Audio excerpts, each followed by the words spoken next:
Vítejte zpět u večerního čtení, milí posluchači, ve světě temných uliček, tajných rozhodnutí a osudových střetů. V první části jsme sledovali, jak Markéta, dcera bylinkáře, zachránila dítě a místo vděku byla obviněna z čarodějnictví. Na útěku našla útočiště u Nostradama, ale byla zajata městskou stráží. Velitel Viktor Lavel, krutý muž, který nezná soucit, ji měl nechat popravit. Ale pak se vše změnilo. Fire. Viktor začal pochybovat. Markéta mu zachránila život a něco v něm se pohnulo. Teď se blíží její soud a on stojí před rozhodnutím, které může změnit vše. Nyní se usaďte a zaposlouchejte se. Příběh pokračuje. Těžké mříže cely vrhaly na kamennou podlahu křivé stíny. Noc už dávno pohltila svět za tlustými zdmi vězení, ale spánek nepřicházel. Markéta seděla na svém místě, záda opřená o chladný kámen, ruce složené v klíně. Oči měla otevřené, ale její mysl byla daleko od těchto temných stěn. Myslela na svůj domov, na vůni levandule, kterou sušila v otcově chatrči, na jeho hlas, když jí učil poznávat byliny, na jeho ruce, když jí ukazoval, jak míchat odvary. Myslela na noci, kdy sledovala hvězdy a věřila, že svět je plný krásy. A pak myslela na Viktora. Na jeho pohled, když se jí dotkl. Na ticho, které mezi nimi viselo jako neviditelná pouta. Proč to udělal? Vždyť jí nepřinesl nic než bolest. A přesto tu byl okamžik, kdy v jeho očích nebylo jen pohrdání. Nemohla jsem tě tam nechat zemřít, zašeptala do ticha. Její vlastní slova se ztrácela v prázdnotě. Co na tom záleželo? Stejně ji zítra odvedou před soud. Jinde ve městě, v soukromí své komnaty, Viktor stál u okna a hleděl do tmy. V ruce držel pohár vína, ale už dávno mu nechutnalo. Jakoby se svět kolem něj ztratil a zůstal jen tichý, dusivý prostor mezi dvěma rozhodnutími. Zavřel oči. Viděl krev, boj, mužské tváře skřivené bolestí, vzpomínky na všechny bitvy, které vedl. A pak viděl ji. Jak na něj hleděla v ruinách, zatímco se rozhodovala, zda utéct. Jak se jí třásly rty, když odmítla poslechnout muže v kápi. Její ruce, jemné prsty, které mu přitiskly byliny na ránu. Markéta. Dívka, kterou měl nenávidět. Dívka, která mu zachránila život, přestože on ji sám nechal odvést na smrt. Měl to být jednoduchý rozkaz. Najít, zadržet, nechat soudit. Jenže nic na ní nebylo jednoduché. Proč mu v hlavě zůstávalo to, co řekla? Proč nedokázal zapomenout, jak se na něj dívala, když odmítla odejít? Ty velké jantarové oči, v nichž se odráželo světlo pochodní, ale také něco jiného. Něco, co neznal. Něco, co ho znervózňovalo. Dívala se na něj tak, jako se na něj ještě nikdo nikdy nepodíval. Nebyl to strach, nebyla to nenávist, byl to soucit. Nemohla jsem tě tam nechat zemřít. Byl velitel. Byl zvyklý, že se lidé před ním třásli strachem. Ale ona se mu postavila. Odmítla přijmout svůj osud tak, jak by měla. A on? Proč se jí vůbec dotkl? Sám si to nedokázal vysvětlit. Jeho prsty se jí sotva dotkly a přesto ten okamžik v něm zanechal něco, co se odmítalo vytratit. Příliš čestná, zamumlal hořce a odložil pohár. Soud bude ráno a on bude muset udělat rozhodnutí. Markéta kráčela pomalu. Každý krok zněl jako odsýpající písek v přesýpacích hodinách. Pomalu, neúprosně. Dlažba pod jejími bosými chodidly byla ledová. Řetězy, které jí svazovaly zápěstí, se pohupovaly při každém kroku, lehce cinkaly v tichu chodeb. Dva strážní ji vedli dlouhými kamennými chodbami, kde se stíny pochodní míhaly jako přízraky. A pak ho spatřila. Stál opřený o kámen u vchodu do soudní síně. Viktor Lavel neudělal jediný pohyb. Jen tam stál, paže skřížené na hrudi, tvář bez výrazu, ale jeho oči Setkali se v pohledu, který trval jen okamžik. Ale v tom okamžiku bylo vše. Viktor sledoval, jak ji vedou. Sotva si uvědomoval vlastní dech, sotva vnímal hlasy kolem sebe. Jeho pohled se upíral jen na ní. Bosé nohy, řetězy na zápěstích, ramena stuhlá, ale stále hrdá, její vlasy, rozpuštěné, volně splývající na záda. V mihotavém světle se zdály tmavší, než si pamatoval. A pak její oči, velké, jantarové. Hleděla na něj přímo, beze slova, bez očekávání, bez strachu. A toho zasáhlo. Nebyla zlomená. A toho pronásledovalo víc než cokoliv jiného, protože on sám si nebyl jistý, zda je ještě celý. Dveře soudní síně se otevřely s tíživým skřípotem. Jeden ze strážných do Markéty jemně strčil, aby ji donutil vykročit. Naposledy se ohlédla. Viktor tam stále stál. A pak byla pryč. Jakmile se dveře zavřely, Viktor prudce vydechl, jako by se právě vytrhl ze snu, který ho držel příliš pevně. Měl jednat, měl jí přestat sledovat, měl dělat svou práci. Ale místo toho se přistihl, že pěstí svírá jílec meče silněji, než bylo nutné. Slunce ještě nevystoupalo vysoko, ale síň byla už plná. Kamenné lavice obsadili měšťané, šlechtici a kněží. Ve vzduchu byla cítit vůně vosku a pryskyřice, ale pod ní se táhla neviditelná pachuť krve.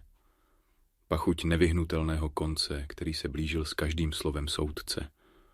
Uprostřed místnosti na vyvýšeném místě seděl muž, který měl rozhodnout o jejím životě. Gaston Varenne, mocný šlechtic, vážený muž dvora, člověk, jehož slovo mělo váhu rozsudku. Vysoký, hubený, s ostře řezanými rysy a temným pohledem. Na sobě měl rudý plášť, který na slunci zářil jako krev. Na prstě se mu třpitil těžký zlatý prsten s erbem jeho rodu, znak moci, kterou už mnohokrát použil k umlčení těch, kteří se mu postavili. Markéta cítila jeho pohled ještě dřív, než promluvil. Obvinění je jasné, pronesl hlasem, který se nesl celou síní. Čarodějnictví. Šepot se převalil mezi lavicemi jako vlna. Markéta stála klidně, nevyřkla jedinou obhajobu, nebylo před kým. Pak zazněly kroky. Viktor. Přišel pozdě, ale přišel a postavil se vedle ní. V sále se rozhostilo napětí. Gaston promluvil znovu, tentokrát pomalej, s důrazem na každé slovo. Zachránila dítě, které mělo zemřít. Překonala nemoc, kterou žádný lékař nedokázal vyléčit. Proč? Protože zná umění, které není lidské. Umění, které je třeba vykořenit. Vy ji soudíte ne za to, co provedla, ale za to, co je. Ozval se najednou hluboký hlas. Hlas Michala Nostradama. Gaston se na něj otočil s chladným úsměvem. A kdo jiný by měl rozhodovat než my? Markéta zhluboka vydechla. Oči upřené přímo na soudce. Pak pomalu otočila hlavu k Viktorovi. Čekala. Čekala, jestli něco řekne, jestli se ozve, jestli ji zachrání. Viktor ji sledoval, ale mlčel. Gaston se znovu usmál. Vina! Trestem je smrt. Markéta seděla na chladné zemi své cely, hlavu opřenou o drsný kámen. Odsouzená, odevzdaná. Zápěstí měla stále svázaná řetězy. Tíha kovu ji už nepálila do kůže, její tělo si na ten tlak zvyklo. Na co se ale nikdy nezvykne, je čekání. Čekání na rozsudek, který už padl, ale stále nebyl vykonán. Čekání na konec. A přesto, někde hluboko v ní byla jiskra. Nebyla si jistá, co to je. Naděje, vztek nebo něco jiného. Jediné, co věděla jistě, bylo to, že přestože soud vynesl rozsudek. Něco v ní odmítalo věřit, že se smrt už natahuje po jejím hrdle. Viktor Lavelle stál opřený o kamennou stěnu chodby. Přihlížející by si mohl myslet, že tam stojí klidný, možná dokonce lhostejný. Ale jeho ruce, sevřené v pěst, vyprávěly jiný příběh. Věděl, že by měl odejít. Nezůstávat tady, nemyslet na ni. A přesto tam byl a poslouchal. Z cely za těžkými železnými dveřmi se neozýval žádný pláč, žádná prosba o milost. Jen ticho. A toho drásalo víc než jakýkoliv křik. Co čekal? Že uslyší její hlas? Že ho zavolá? Zvedl ruku, prsty se téměř dotkly hrubého železa dveří, ale pak se ozval jiný hlas. Viktore! Otočil se. Za ním stál Gaston Varenne. Gaston měl na tváři ten stejný úsměv, jaký nosil ve chvíli, kdy pronesl rozsudek. Jako by mu ta slova chutnala. Je zvláštní vidět tě tady, pronesl. V hlase chladný podtón. Viktor si pomalu založil ruce na prsou. Dělám jen svou práci. Ano? Gaston naklonil hlavu mírně ke straně. A co přesně je tvoje práce, veliteli? Dodržování zákonů? Nebo naslouchání čarodějnicím? Viktor se ani nepohnul, ale jeho pohled se zúžil. Dostala rozsudek, jaký si zasloužila. Gaston pokrčil rameny. Tohle město si musí zachovat pořádek. Musíme ukázat, že tu pro kouzla není místo. Kouzla. Viktor se pousmál, ale v jeho úsměvu nebylo nic veselého. Ano, přikývl Gaston, protože pokud to není magie, jak jinak bys vysvětlil to, co dokázala? Jak jinak? Viktor se otočil zpět k železným dveřím. Neodpověděl, protože odpověď neznal. Ale věděl jedno. Ta dívka nebyla čarodějnice. A pokud dovolí, aby byla popravena, něco v něm zemře s ní. Viktor zůstal stát ještě dlouho po tom, co Gaston odešel. Po dlouhé chvíli se natáhl k dveřím a konečně se jich dotkl. A pak zaklepal. Z cely se ozvalo tiché, téměř překvapené nadechnutí. Kdo je to? Ozval se nakonec její hlas. Viktor se nadechl. Věděl, že by měl odejít. Ale místo toho řekl, musíme si promluvit. Když Viktor zaklepal, čekal, že se mu dostane ticha. Místo toho slyšel tiché nadechnutí. Kdo je to? Markétin hlas byl klidný, ale unavený. Musíme si promluvit, odpověděl tiše. Ozvalo se chvilkové zaváhání. Pak se za těžkým železem ozval pohyb, šustění látky, tiché skřípání řetězů, jak se Markéta pohnula blíž ke dveřím. Promluvit? Její hlas byl opatrný, ale ne roztřesený. O čem? O mé popravě? Nebo o tom, jak se ti uleví, až bude po všem? Viktor sevřel čelist. Byla tvrdší, než by kdokoliv čekal. Ale to věděl už dávno. Chci vědět, proč jsi to udělala. Chvíli bylo ticho. Co jsem udělala? Proč si mě tam nenechala umřít? Markéta se pousmála. Bylo v tom něco hořkého, něco nečekaného. Protože taková prostě jsem. Její odpověď ho zasáhla víc, než by si chtěl přiznat. To je všechno? Zeptal se. Ano. Nastalo ticho, které bylo těžší než železo mezi nimi. A pak Markéta natáhla ruku. Ocel na jejich zápěstích tiše zacinkala, když se její prsty dotkly mříží. Nedotkla se jeho, ale byli blízko. Tak blízko, že by stačilo pohnout rukou. Viktor se na ty prsty zadíval. Štíhlé, jemné. A přesto přežili bolest, kterou by jiní neunesli. Byl to hloupý nápad. Hloupější než cokoliv, co kdy udělal. Ale než se stačil zastavit, jeho ruka se pohnula a jejich prsty se setkaly. Byl to sotva dotek, ale stačil. Nejsem jako ty, zamumlal. Markéta se lehce pousmála. Já vím. Její prsty byly teplé, i když jí byla zima. Jeho pevné, hrubší, jako by nikdy nepoznali nic jiného než meč. Co to dělám? Měl by se odtáhnout.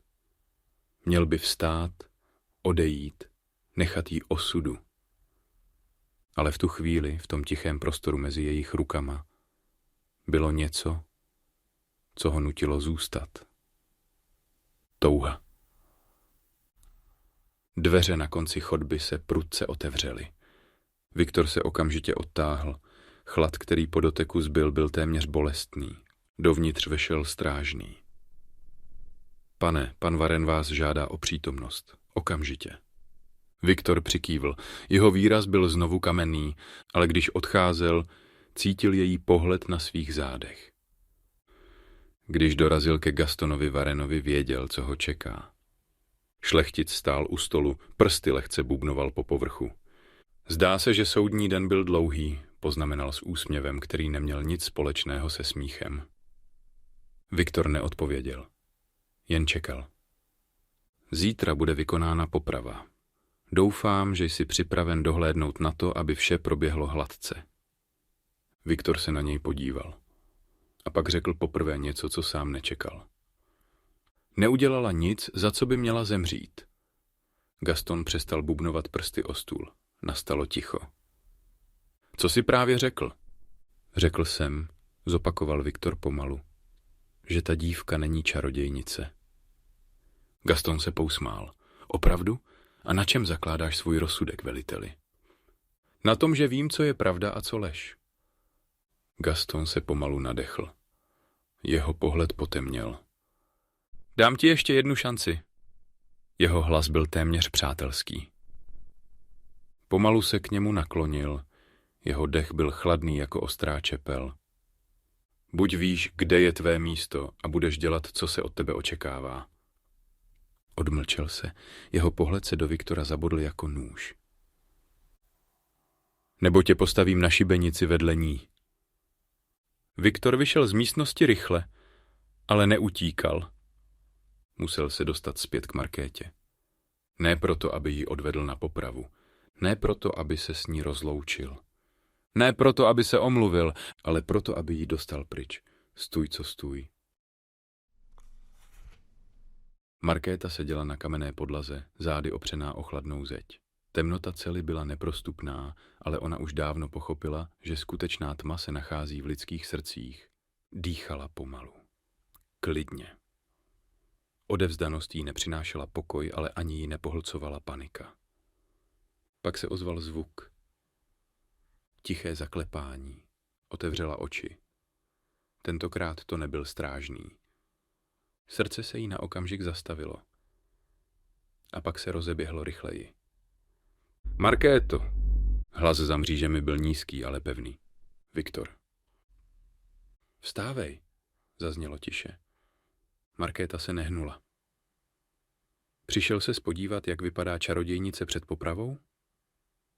Viktorův pohled se ve tmě zachvěl. Přišel jsem tě dostat pryč. Nastalo ticho. Dlouhé, téměř nesnesitelné. A pak se Markéta tiše zasmála. Krátce, bez humoru. Dostat pryč? A kam? Šibenice je kousek odtud, to budeš mít jednoduché. Tudy, řekl pevně a natáhl ruku k mřížím. A poprvé za tu dobu, co byla zavřená, v ní zaplálo něco jiného než smíření, naděje. Tiché zacinkání klíče v zámku bylo jako tlukot srdce. Viktor otevřel dveře cely pomalu, opatrně. Stráže byly někde v patře, ale noc byla zrádná. Každý zvuk mohl znamenat smrt. Markéta na něj hleděla, jak se natahuje k jejím zápěstím.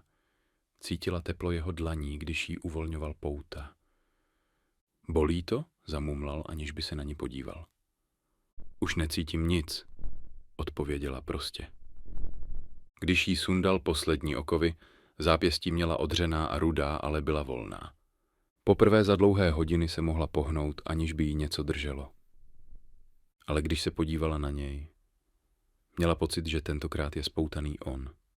Teď musíme jít, řekl Viktor a ustoupil, aby jí uvolnil cestu. Markéta se však nepohnula. Proč to děláš? Viktorův pohled se na okamžik setkal s jejím. Byl ostrý, ale v jeho hloubce bylo něco jiného. Protože nejsem jako oni, řekl nakonec. A co jsi? Šeptla. Její hlas zněl nebezpečně blízko pravdě. Viktor mlčel. A pak se otočil. Jdeme! Vyšli z cely. Kroky byly neslyšné. Stíny se kolem nich míhaly.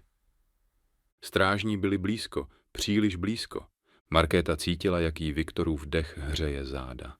Jak se jí letmo dotkl paže, když jí vedl tmavou chodbou. Když se náhle ozval zvuk bot na kameni, Viktor ji prudce stáhl do výklenku.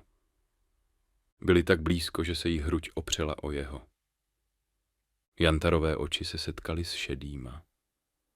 Noc mezi nimi pulzovala napětím. Ani slovo, zamumlal. Jeho dech se dotkl její tváře. A Markéta si uvědomila, že její srdce bije stejně rychle jako jeho. Strážný se přiblížil.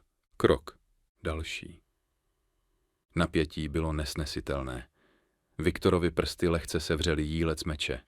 A pak strážný se otočil jinam. Kroky se pomalu vzdalovaly. A ticho bylo znovu jejich spojencem. Markéta vydechla. Cítila, jak se Viktor pohnul. Jeho prsty se zlehka dotkly jejího pasu, než ucouvl. Jdeme, zopakoval. Ale tentokrát to znělo jinak. Jako něco víc než rozkaz. Dostali se ven. Konečně. Vzduch voněl studenou nocí, ale Markétě připadal sladší než kdy dřív. Viktor se rozhlédl. Nebylo mnoho času. Musíme odsud pryč, řekl a uchopil jí za zápěstí. Ne jako vězně, ale jako člověka. Markéta se k němu otočila. Bylo toho tolik, co chtěla říct. Ale slova nebyla třeba, protože věděla, že od této chvíle už není sama. Noc byla chladná a tichá, až příliš tichá. Markéta běžela po nerovné cestě, nohy bosé, dech přerývaný. Chlad kamenných ulicí spaloval kůži, ale teď na to nemohla myslet. Vedle ní byl Viktor. Jeho pohyb byl jiný. Ne jako kořist, která utíká, ale jako šelma, která vyčkává na správný okamžik k útoku. A pak se to stalo. Za nimi se ozvaly výkřiky. Támhle jsou! 3 muži, pochodeň a lesk oceli. Stráže. Viktor se zastavil. Jeho tělo se napjalo jako luk. Běž, zašeptal Markétě. Ne, neodtrhla se od něj. Věděla, že pokud ho tu nechá samotného, nikdy se už nesetkají. Viktor se na ní podíval. A v jeho pohledu bylo něco jiného. Ne rozkaz, prosba. Markéto, běž. Stráže se blížily. Ostré kroky, kov skřípající v pochvě. Markéta udělala krok zpět, ale neutekla. Viktor tasil meč a pak to začalo. První strážný se rozmáchl, čepel zazvonila o kámen. Viktor se vyhnul, rychlý, jako by už dávno věděl, co přijde. Druhý muž zaútočil. Viktor zachytil úder a odrazil ho stranou. Třetí už byl blízko Markéty a ona věděla, že má jen jeden pokus. Srdce jí bušilo. Třetí strážný se jí chtěl zmocnit. Bez meče, bez zbraně, ale ne bez síly. Sevřela kámen, který ležel u jejich nohou. Byl těžký, drsný. A pak udeřila. Muž zakolísal, překvapený. Dost na to, aby Viktor dokončil, co bylo třeba. Čepel se myhla tmou, kov proťal vzduch. A pak bylo ticho. Viktor se otočil k Markétě. Byla bledá, ale v očích měla sílu. Jdeme, řekl tiše. Chytil ji za ruku. Ne jako vězně, ale jako člověka, kterého si chce udržet. Markéta se na něj podívala a pak přikývla. Společně se rozběhli do tmy. Běželi dlouho. Přes kamenné uličky, přes stíny, které je mohly skrývat i zradit. A pak dveře. Těžké, dubové, s vyrytým znamením, které Markéta poznala. Tohle je...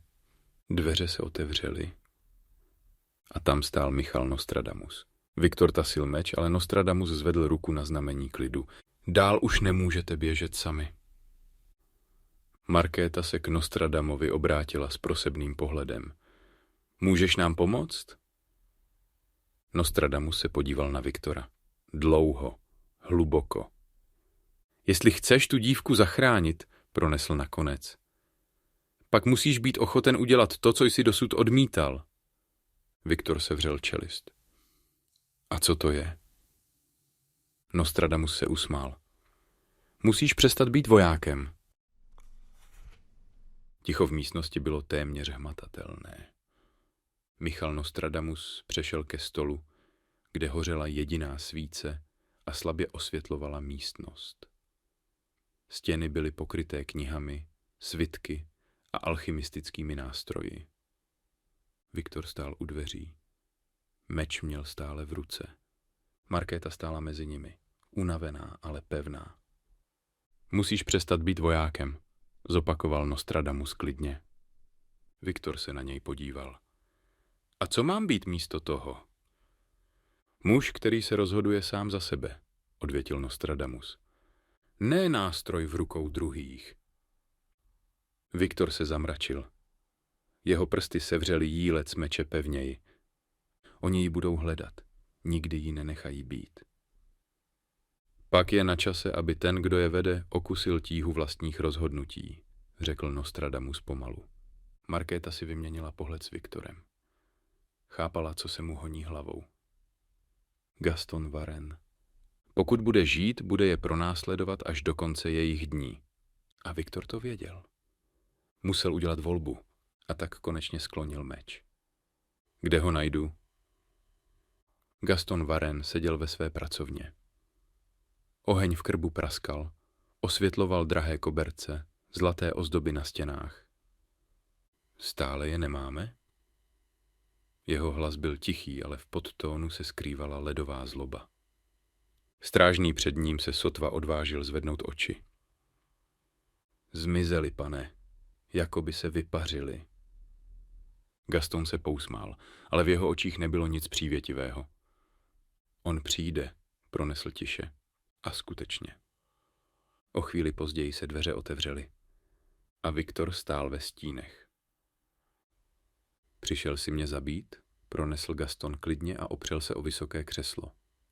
Viktor neodpověděl, ale jeho pohled mluvil za něj. Přemýšlel jsem o tom, co tě změnilo, pokračoval Gaston pomalu. Kdy jsi přestal být vojákem a stal se zrádcem? V tu chvíli, kdy jsem viděl, jak se směješ její smrti, odpověděl Viktor. Gaston se usmál. Ach, takže jde o ni. Pomalu se zvedl. Řekni mi, Laveli, stojí ti za to, abys zemřel? Viktor neodpověděl.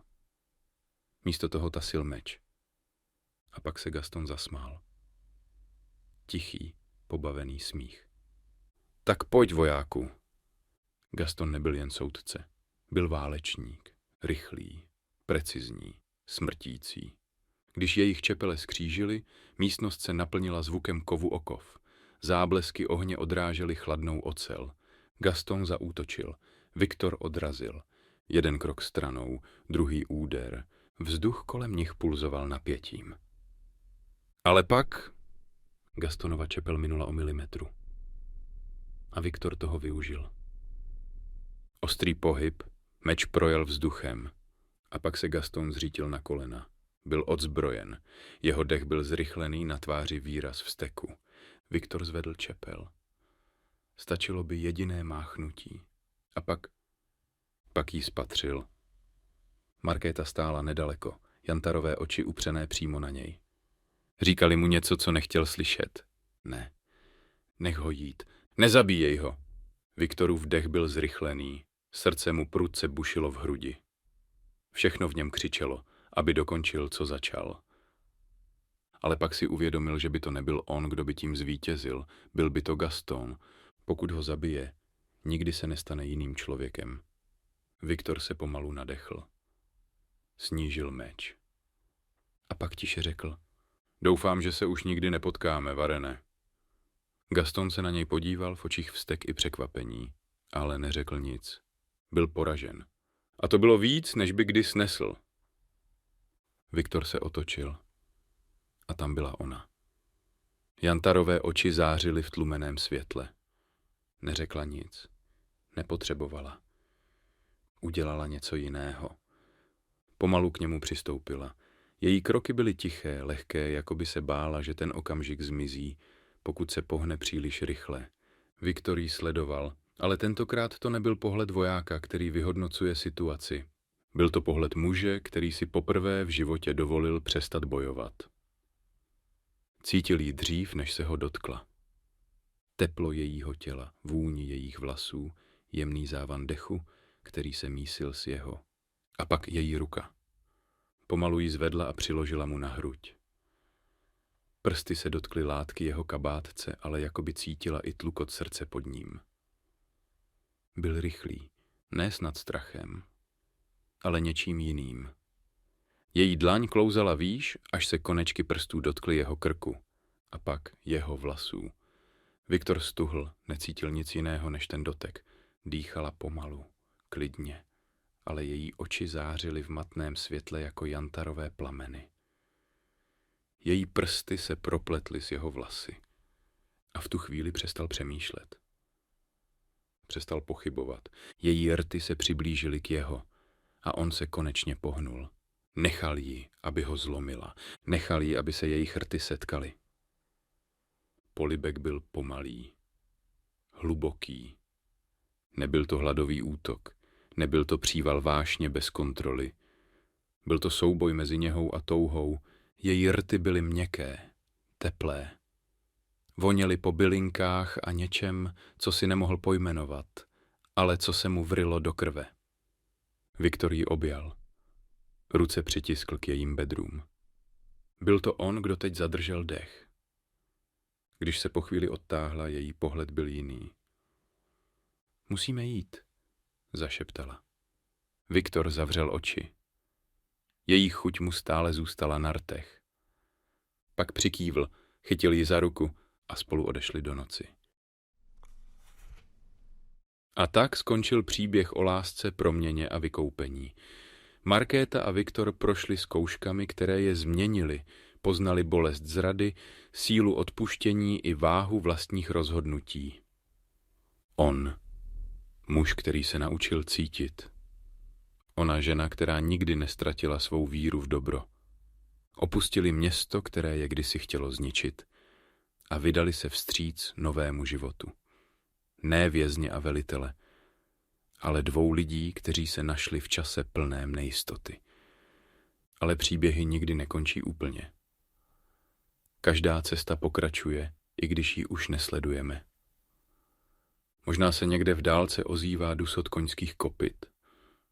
Možná se v jiném městě šeptá o vojákovi, který odhodil svůj meč, a dívce, která mu ukázala jiný svět. A možná někde za obzorem začíná nový příběh. Děkuji, vážení posluchači, že jste vydrželi do konce příběhu. Přeji vám pěkný zbytek dne a těším se na vás u dalšího vyprávění.